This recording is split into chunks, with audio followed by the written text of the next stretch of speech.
Señor Fernando Villa, los estamos saludando desde esta, que es su casa, por supuesto.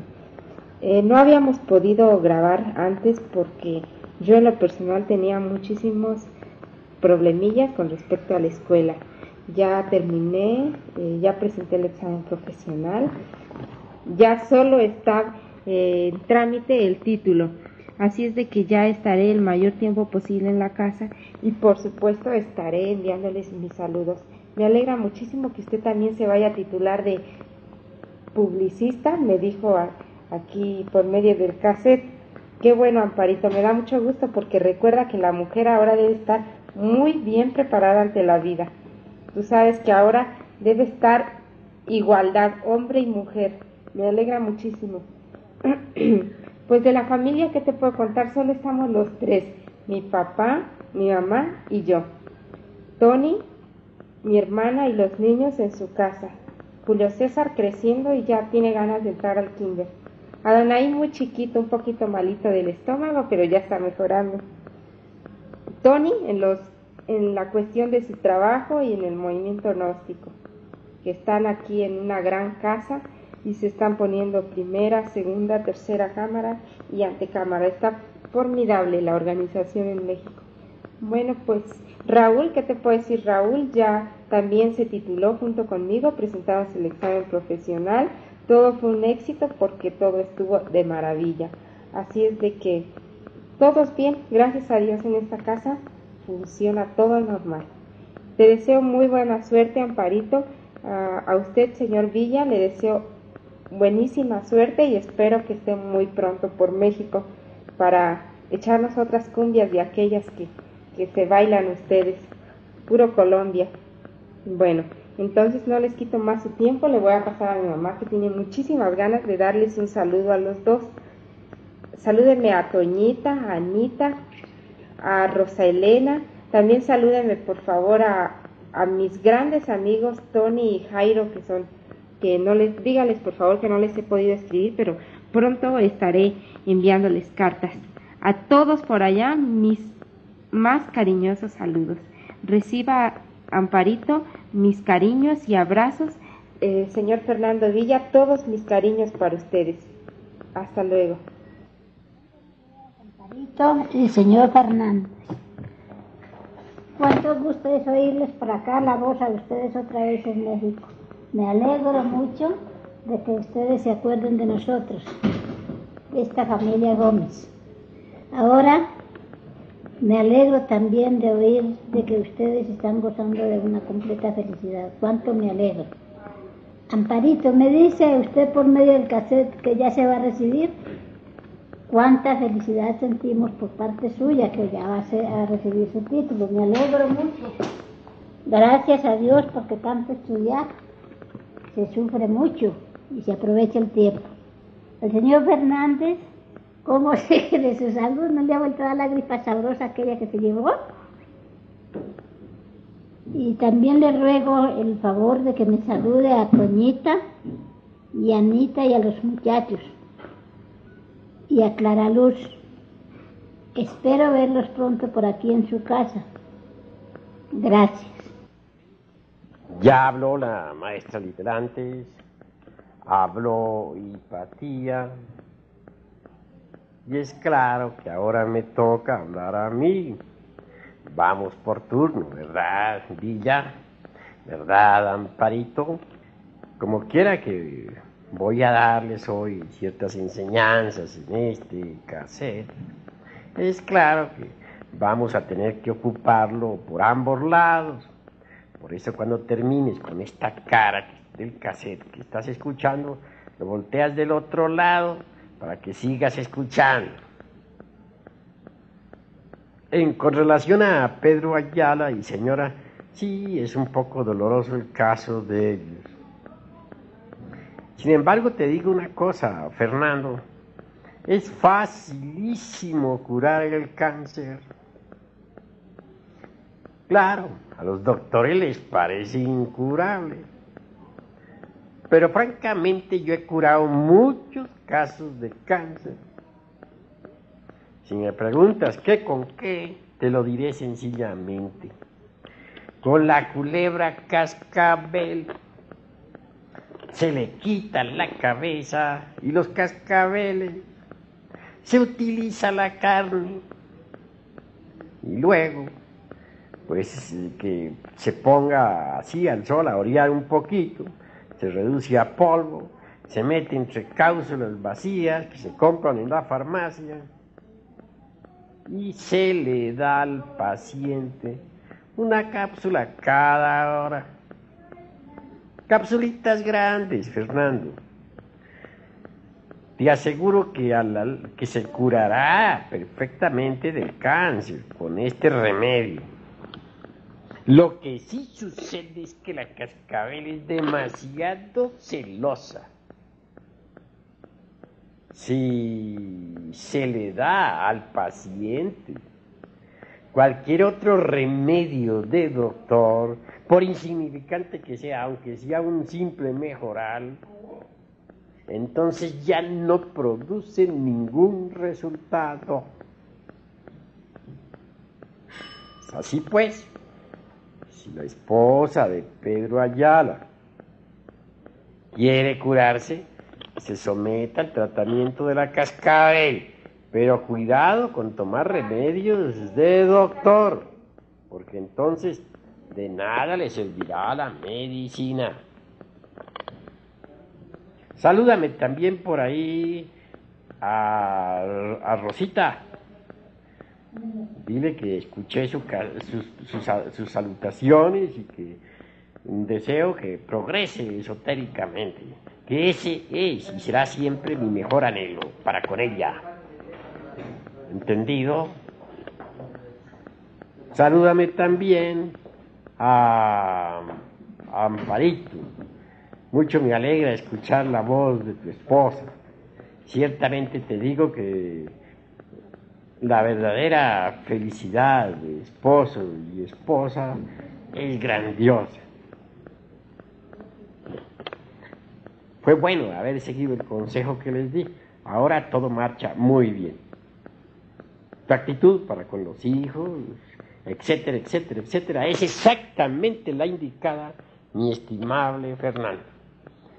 Bueno, hasta aquí pues mis salutaciones, porque de lo contrario se nos va a acabar el cassette. Voy a comenzar la grabación sobre instrucción y la continuaré del otro lado del cassette, como ya te dije. Bueno, vamos a comenzar hoy nuestra plática, la cual hago extensible a todos los que concurran a las reuniones que tú convoques. Nuestro tema será relacionado con la cuestión de la transformación de uno mismo. En nuestra pasada plática mucho dijimos sobre la importancia que tiene la vida en sí misma. Dijimos también que un hombre es lo que es su vida y que esta es como una película que al desencarnar nos la llevamos para revivirla en forma retrospectiva en el mundo astral, y que al retornar la traemos para proyectarla otra vez sobre el tapete del mundo físico. Es claro que la ley de recurrencia existe y que todos los acontecimientos se repiten, que todo vuelve realmente a ocurrir tal como sucedió, más las consecuencias buenas y malas. Eso es obvio. Ahora bien, lo importante es conseguir la transformación de la vida. Y esto es posible si uno se lo propone profundamente. transformación significa que una cosa cambia en otra cosa diferente. Es lógico que todo es susceptible de cambio. Existen transformaciones muy conocidas de la materia. Nadie podría negar, por ejemplo, que el azúcar se transforma en alcohol y que el alcohol a su vez se convierte en vinagre por la acción de los fermentos. Esta es la transformación de una sustancia molecular en otra sustancia molecular. Tú lo sabes. En la nueva química de los átomos y elementos, el radio, por ejemplo, se transforma lentamente en plomo. Los alquimistas de la Edad Media hablaban de la transmutación del plomo en oro. Sin embargo, no siempre aludían a la cuestión metálica meramente física. Normalmente querían indicar con tales palabras la transmutación del plomo de la personalidad en el oro del espíritu. Así pues, conviene que reflexionemos en todas estas cosas. En los evangelios, la idea del hombre terrenal, comparado a una semilla capaz de crecimiento, tiene la misma significación, como la tiene también la idea de renacimiento de un hombre que nace otra vez. Sin embargo, es obvio que si el grano no muere, la planta no nace. En toda transformación existe muerte y nacimiento, o muerte y resurrección. Tú lo sabes. En la gnosis consideramos al hombre como una fábrica de 3 pisos que absorbe normalmente 3 alimentos. Y creo que sobre esto ya les ha hablado a ustedes algo el venerable maestro Garga Cuichines. El alimento común normalmente corresponde al piso inferior de la fábrica. La cuestión está del estómago. El aire naturalmente está en el segundo piso, pues se halla relacionado con los pulmones. Y las impresiones, indubitablemente, están íntimamente asociadas al cerebro o tercer piso. Esta es cuestión de observación, ¿verdad, Fernando? El alimento que comemos sufre sucesivas transformaciones. Eso es incuestionable. proceso de la vida en sí misma, por sí misma, es la transformación. Cada criatura del universo, mi estimable Fernando, vive mediante la transformación de una sustancia en otra. Un vegetal, por ejemplo, transforma el aire, el agua y las sales de la tierra en nuevas sustancias vitales, en elementos útiles para nosotros, como son, por ejemplo, las nueces, las frutas, las papas, los limones, las judías, los guisantes, etcétera. Así pues, todo es transformación. Por la acción de la luz solar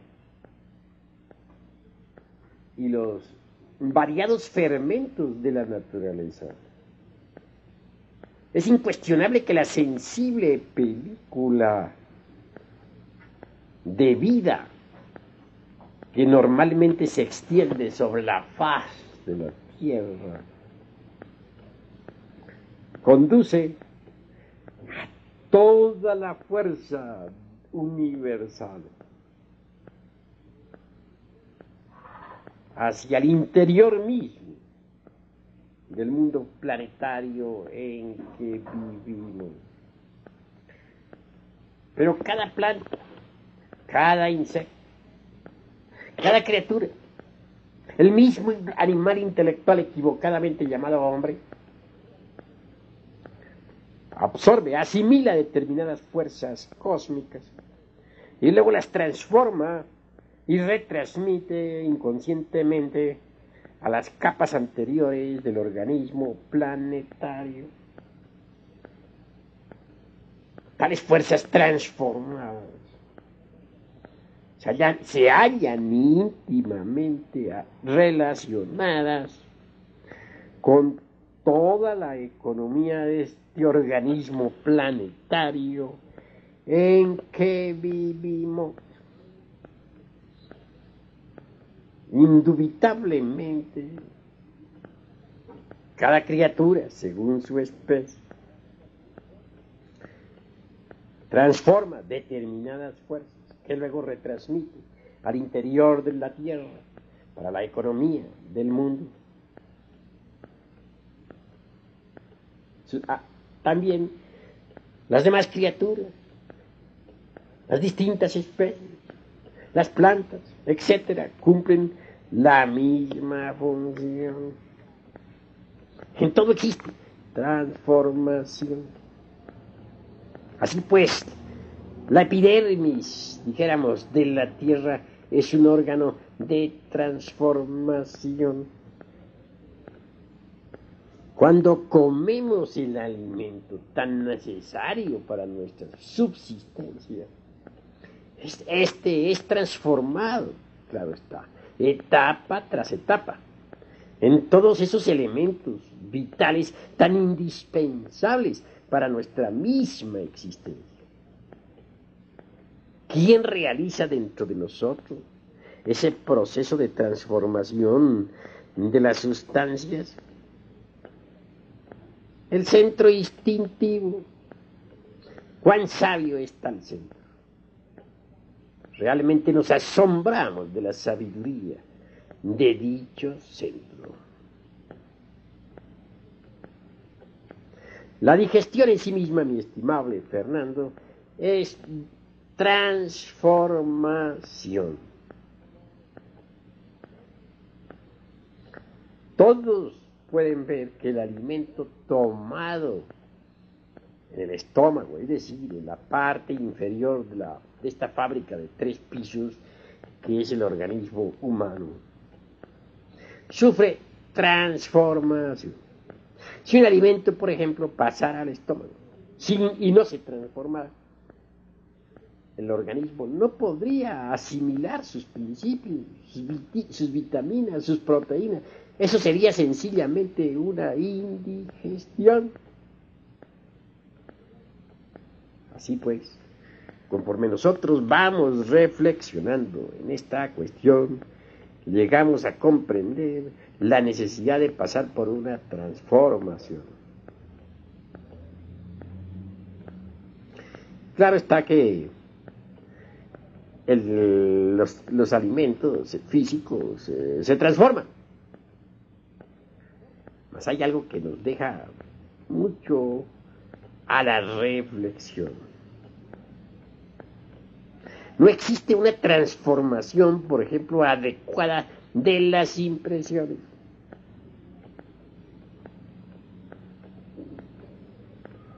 Para el propósito de la naturaleza propiamente dicha, no hay necesidad alguna de que el animal intelectual, equivocadamente llamado hombre, transforme realmente las impresiones.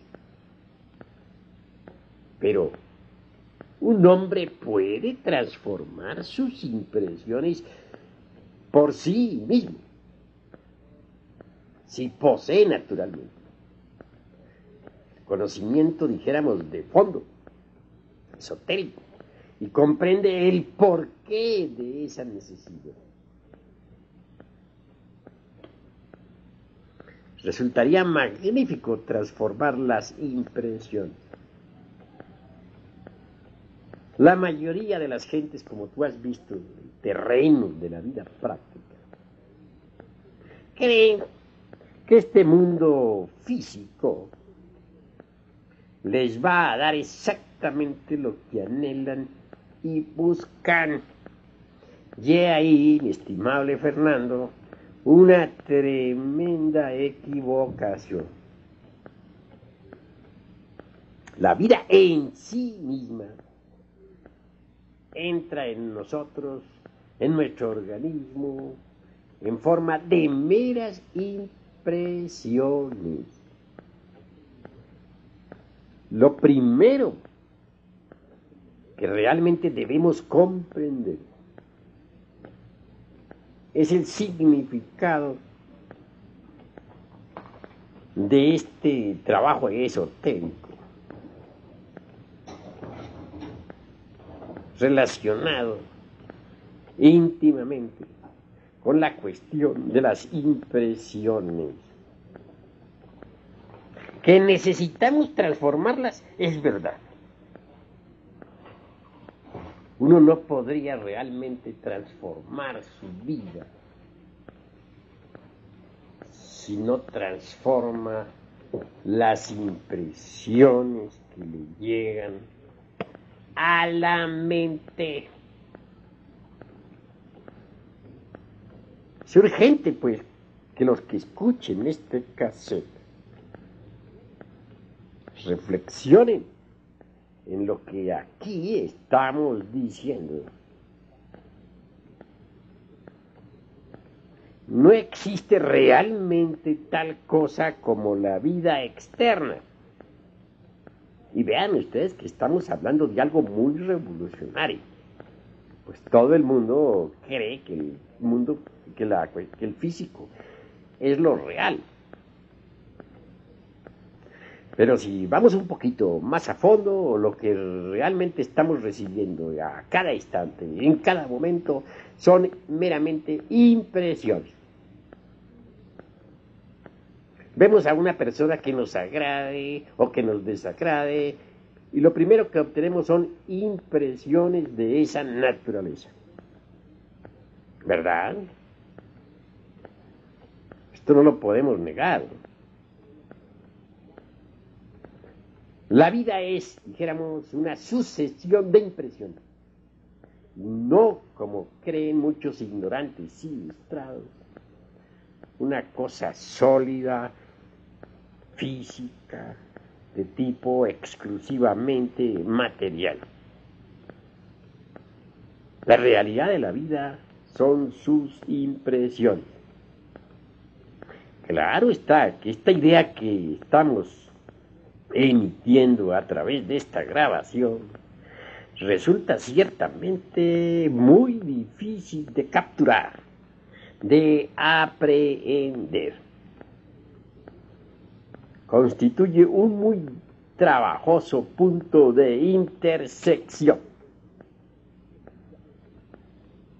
Es posible que ustedes que me están escuchando tengan la certeza de que la vida que tienen existe como tal y no como sus impresiones. Están tan sugestionados ustedes por el mundo físico que obviamente así piensan.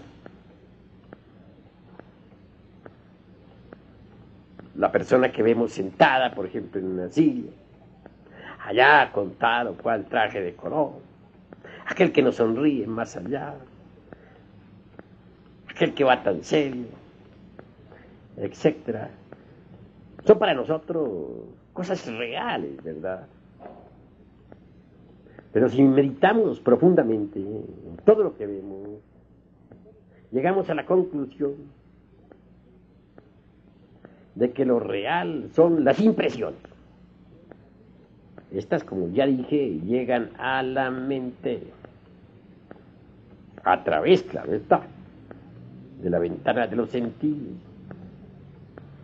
Si no tuviéramos, por ejemplo, ojos para ver, ni oídos para oír, ni tacto para tocar, ni olfato para oler, etcétera, ni aun siquiera boca para gusto, dijéramos, para gustar los elementos que entran en nuestro organismo, ¿existiría acaso para nosotros esto que se llama mundo físico? Claro que no.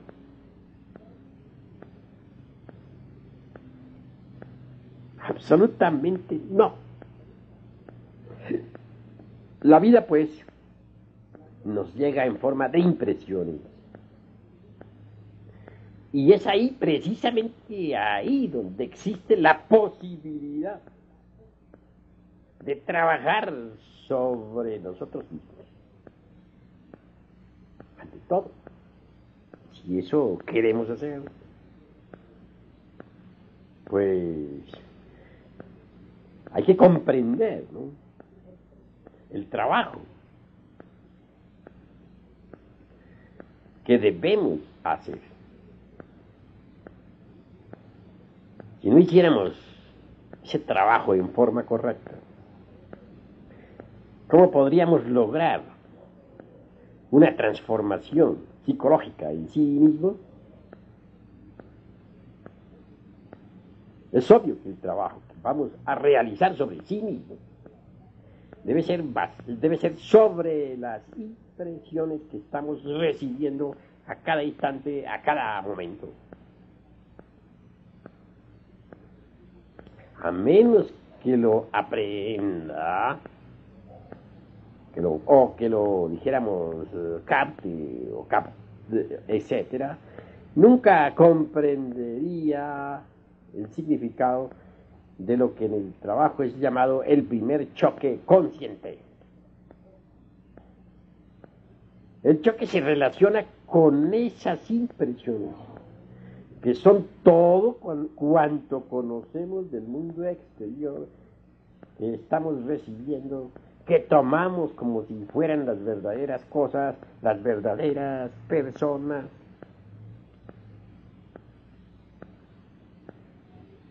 Necesitamos, pues, transformar nuestra vida, y esta es interna. Al querer transformar, pues, estos aspectos psicológicos de nuestra existencia, obviamente necesitamos trabajar sobre las impresiones que entran en nosotros. Claro está. ¿Por qué llamamos nosotros al trabajo sobre la transformación de las impresiones el primer choque consciente?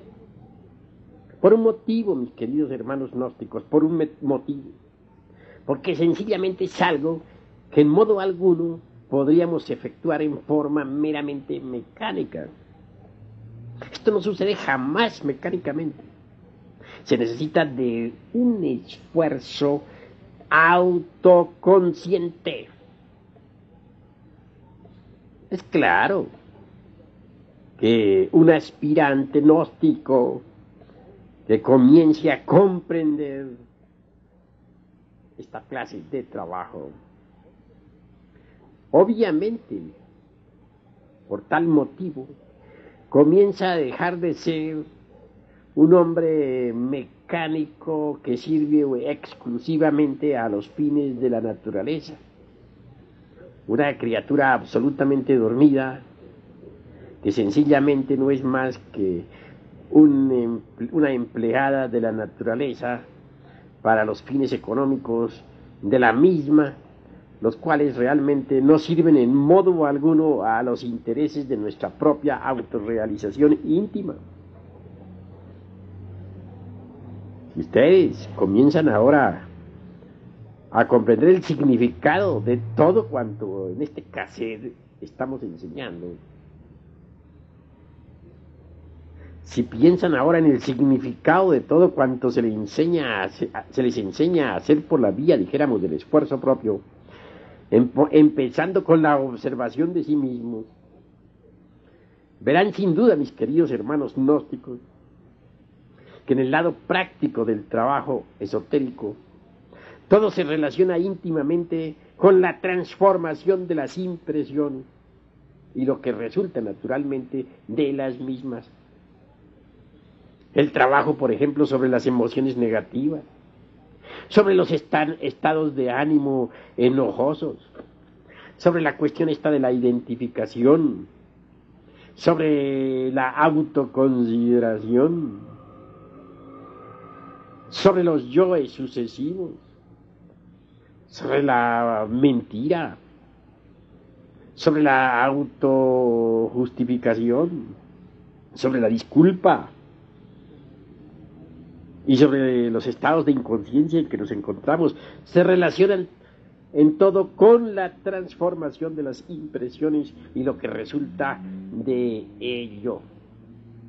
Así convendrá, mis queridos hermanos gnósticos, que en cierto modo el trabajo sobre sí se compare a la digestión en el sentido de que es una transformación. Quiero que ustedes reflexionen profundamente en esto. Comprendan pues lo que es el primer choque. Es preciso formar un instrumento de cambio en el lugar de entrada de las impresiones. No lo olviden. Si mediante la comprensión del trabajo ustedes pueden aceptar la vida como trabajo realmente esotérico, entonces estarán en un estado constante de recuerdo de sí mismo. Este estado de conciencia de sí los llevará a ustedes naturalmente al terreno viviente de la transformación de las impresiones. Y así normalmente, o supranormalmente, dijéramos mejor, a la de una vida distinta, en lo que a ustedes naturalmente respecta. Es decir, ya la vida no obrará más sobre todos ustedes, mis queridos hermanos, como lo hacía antes. Comenzarán ustedes a pensar y a comprender de una manera nueva. Y este es el comienzo, naturalmente, de su propia transformación. Porque mientras ustedes sigan pensando de la misma manera, tomando la vida de la misma manera, es claro que no habrá ningún cambio en ustedes. Transformar las impresiones de la vida es transformarse uno mismo, mis queridos hermanos gnósticos. Y solo una manera de pensar eternamente nueva puede efectuarlo. Todo este descanso, pues, radica exclusivamente en una forma, pues, dijéramos, radical de transformación. Si uno no se transforma, nada logra. Comprenderán ustedes que la vida nos exige naturalmente continuamente reaccionar. Todas esas reacciones forman nuestra vida personal. Cambiar la vida de uno no es cambiar las circunstancias meramente externas, es cambiar realmente las propias reacciones. Pero si no vemos que la vida exterior nos llega como meras impresiones, que nos obligan incesantemente a reaccionar en una forma, dijéramos, más o menos estereotipada, no veremos dónde empieza el punto que realmente posibilita el cambio y dónde es posible trabajar. Si las reacciones que forman nuestra vida personal son casi todas de tipo negativo, entonces también nuestra vida será negativa.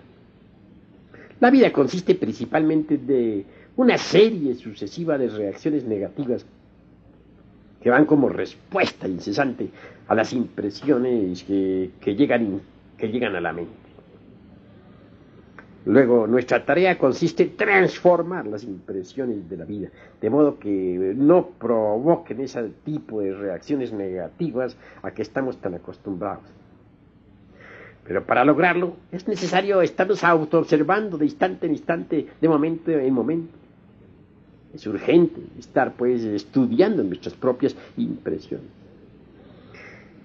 Luego, se puede dejar que las impresiones lleguen de un modo negativo, mecánico o no.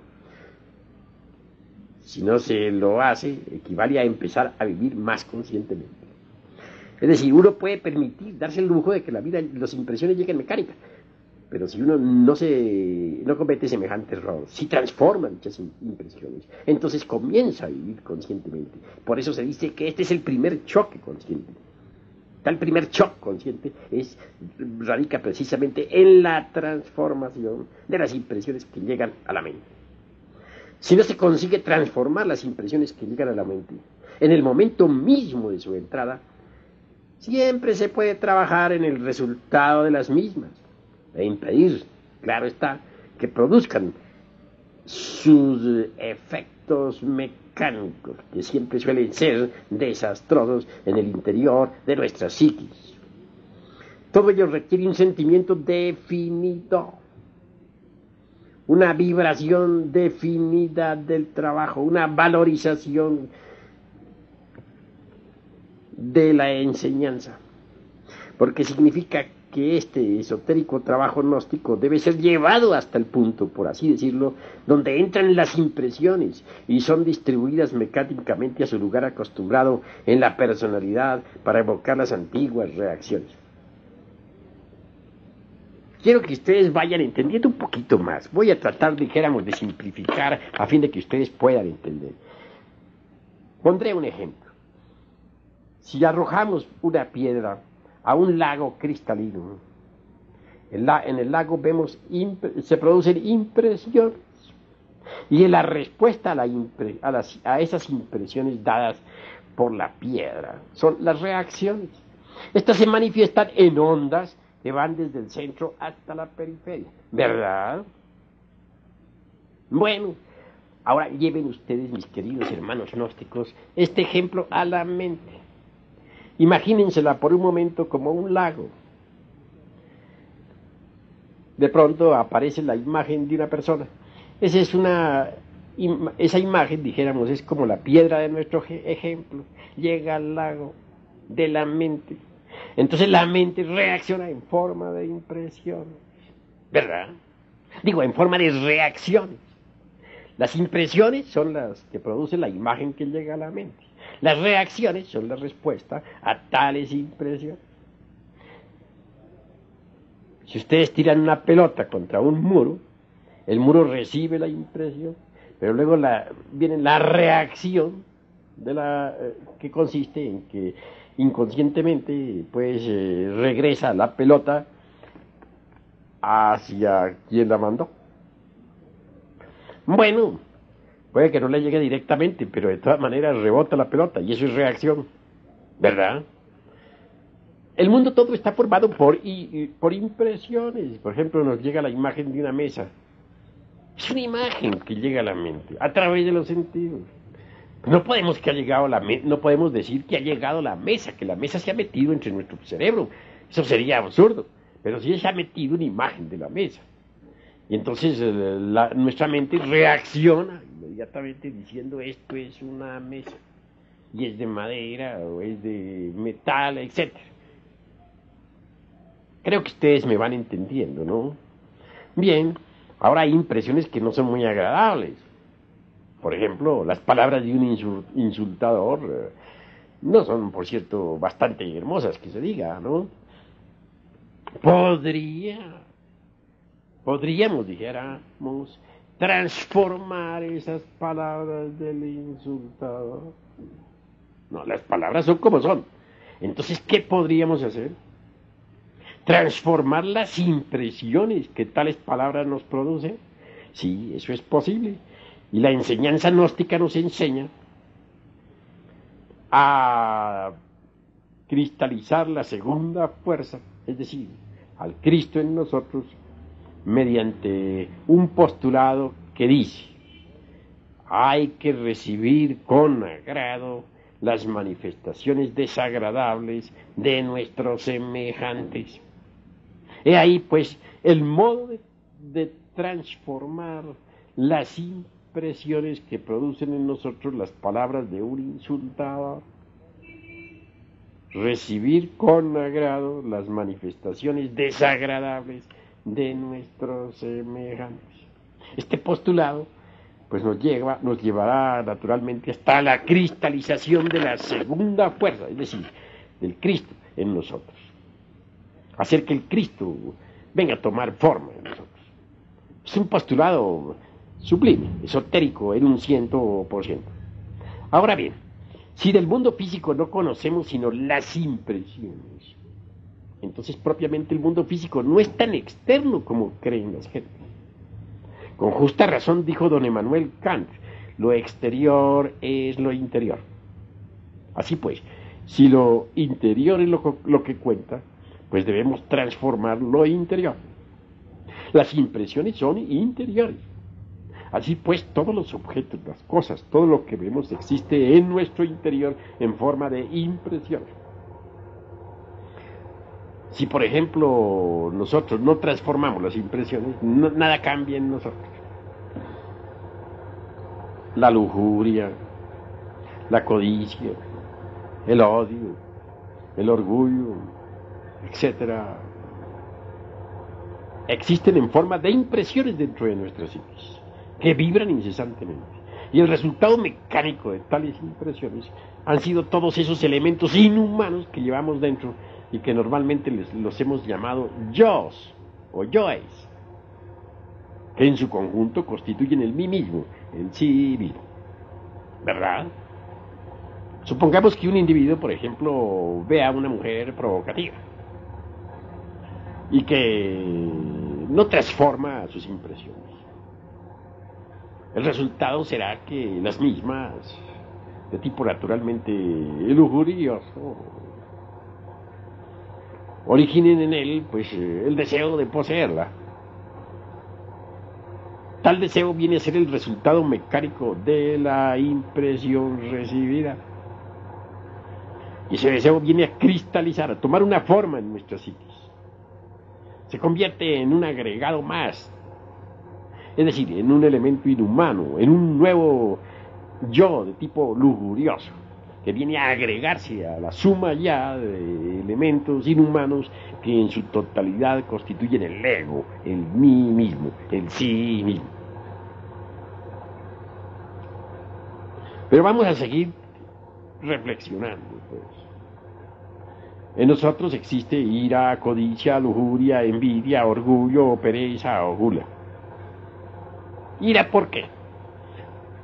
Porque muchas impresiones llegaron a nosotros, a nuestro interior, y nunca las transformamos.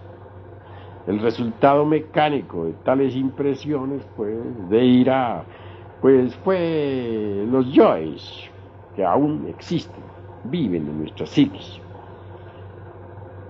y que constantemente, pues, nos hacen sentir coraje, Codicia. Indudablemente muchas cosas despertaron en nosotros la codicia. El dinero, las joyas, las cosas materiales de toda clase, etc. Esas cosas realmente, esos objetos llegaron a nosotros en forma de impresiones. Nosotros cometimos el error de no haber transformado esas impresiones, por ejemplo, en otra cosa diferente, en admiración por la belleza, o en altruismo, o en alegría por el dueño de tales o cuales cosas, en fin, en fin. ¿Y qué?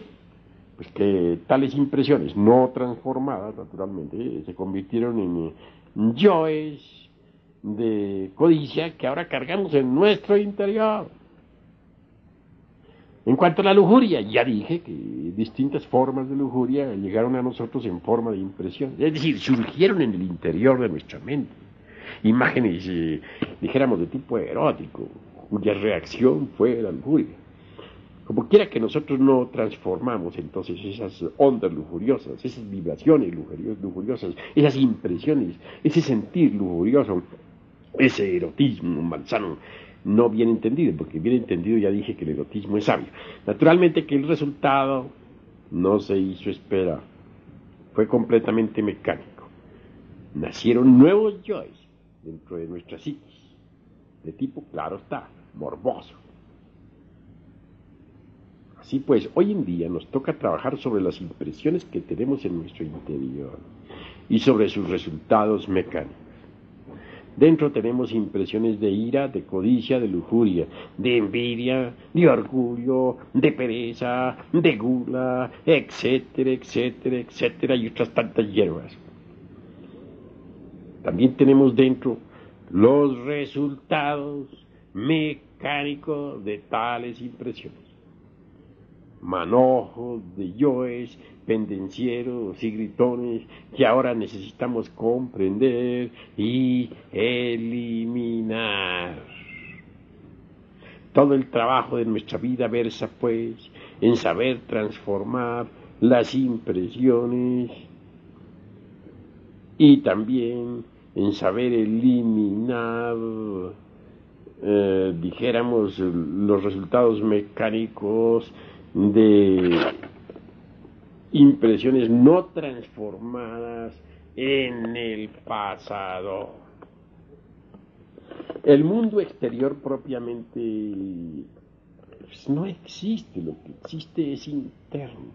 Las impresiones son interiores y las reacciones con tales impresiones son de tipo completamente, dijéramos, interior. Nadie me podría decir que está viendo a un árbol en sí mismo. No. Estará viendo la imagen del árbol, pero no al árbol. La cosa en sí, como decía don Immanuel Kant, nadie la ve. Se ve la imagen de la cosa. Es decir, surgen en nosotros las impresiones sobre un árbol, sobre una cosa. Estas son internas, son de adentro, son de la mente. Si uno, por ejemplo, no hace una modificación de sus propias impresiones internas, el resultado mecánico no se deja esperar. Es el nacimiento de nuevos yoes que vienen a esclavizar aún más a nuestra esencia, a nuestra conciencia, que vienen a intensificar el sueño, dijéramos, en que vivimos.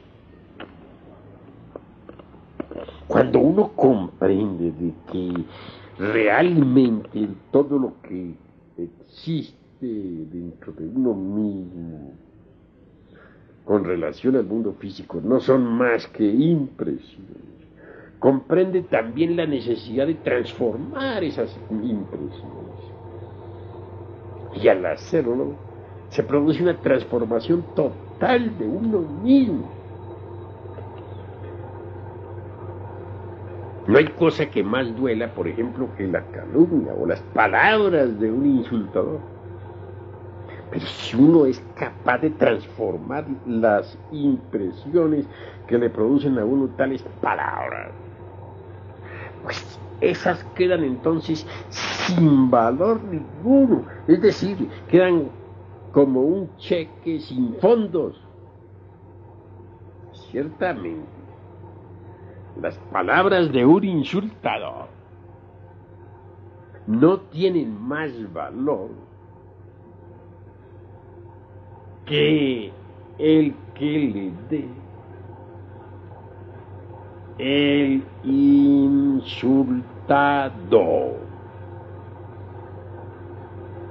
Si el insultado no le da valor a tales palabras, las mismas quedan sin valor. Repito, aunque me haga canción, quedan como un cheque sin fondos. Cuando uno comprende esto, transforma entonces las impresiones de tales palabras, por ejemplo, en algo distinto. En amor, por ejemplo, en compasión por el insultador. Y eso naturalmente significa transformación. Así pues, necesitamos estar transformando incesantemente las impresiones, no solo las presentes, dije, sino las pasadas. Dentro de nosotros existen muchas impresiones que cometimos el error en el pasado de no haber transformado. Y muchos resultados mecánicos de las mismas, que son los tales yoes que ahora hay que desintegrar, aniquilar, a fin de que la conciencia quede libre y despierta. Quiero que ustedes reflexionen más hondamente en lo que estoy diciendo. Las cosas, las personas, no son más que impresiones dentro de ustedes, dentro de su mente. Ustedes transforman esas impresiones, se transforma la vida de ustedes.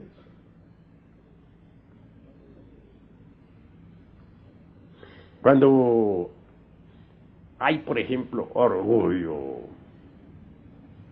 este tiene por basamento la ignorancia. ¿De qué puede sentirse, por ejemplo, orgullosa una persona? De su posición social, de su dinero.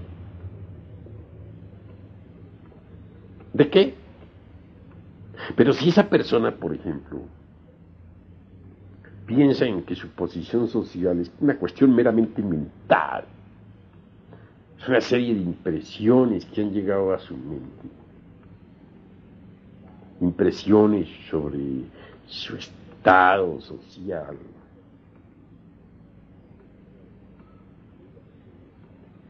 su dinero. Cuando piensa que tal estado no es más que una cuestión mental, o cuando analiza pues la cuestión del dinero, viene a darse cuenta que este en sí mismo existe en la mente en forma de impresiones. Las impresiones que produce el dinero, claro está. Si analiza esto a fondo, si comprende realmente que el dinero y la posición social y demás no son más que impresiones internas de la mente, con el solo hecho de comprender que son impresiones de la mente, hay transformación de las mismas. Entonces el orgullo por sí mismo cae, se desploma. Y nace en forma muy natural dentro de nosotros la humildad. Continuando así con estos procesos de transformación de las impresiones, proseguiré con algo más. Si por ejemplo, una imagen, por ejemplo, de una mujer lujuriosa llega a la mente, o surge en la mente. Tal imagen es una impresión, obviamente. Nosotros podríamos transformar esa impresión lujuriosa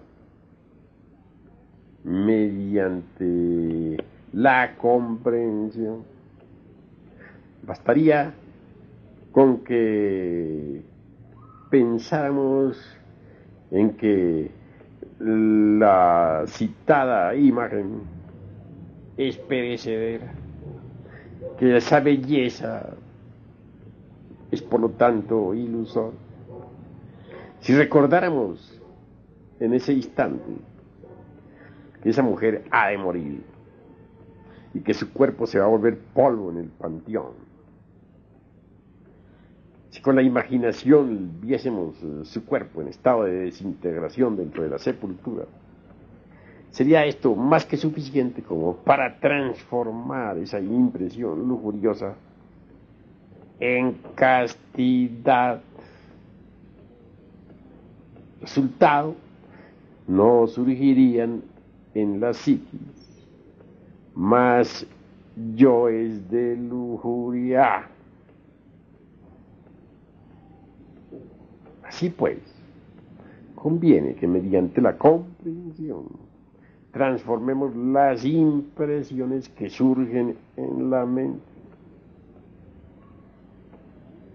Creo que los hermanos van entendiendo que el mundo exterior no es tan exterior como normalmente se cree, es interior. Pues todo lo que nos llega del mundo no son más que impresiones internas. Nadie podría meter un árbol dentro de su mente, ni una silla, ni una casa, ni un palacio, ni una piedra.